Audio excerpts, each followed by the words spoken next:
好，我係 Suki 啊，今日同大家介紹嘅咧就係軒晴間嘅中三房單位喎，我哋不如四周圍睇下啦。好，今日上到嚟呢個單位咧就係軒晴間嘅三房，入門口嘅左手邊咧就係一個開放式嘅廚房，咁業主就做咗一個 island 台，咁就我哋係一個早餐嘅用餐區。我哋先睇睇個廚房先，咁就做咗一辣嘅上頂吊櫃，咁啊收納位置都比較多嘅。我哋沿住廚房呢邊咧，再望翻個客飯廳。我哋行近呢個窗去睇下，而家呢個單位係咩景觀咯？望翻會所泳池，同埋遠望翻去聯和墟沙頭角方向嘅。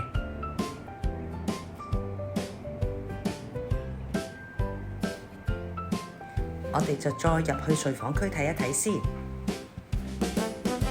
好啦，呢一度咧就有3個房間。咁我哋先睇咗呢個浴室先啦。咁啊轉咗企缸，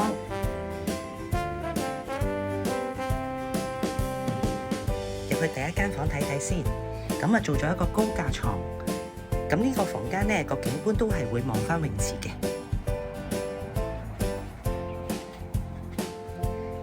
呢度就會係一個電腦台仔，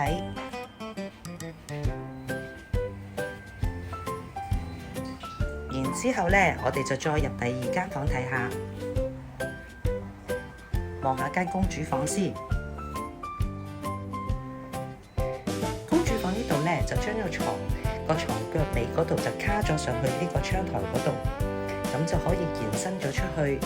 另外呢度就做咗一個上頂嘅大衣櫃。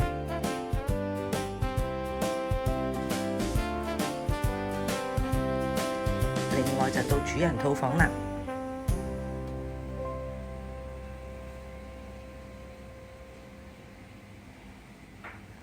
我哋入去主房呢邊睇下先，咁就係兩邊對流窗嘅。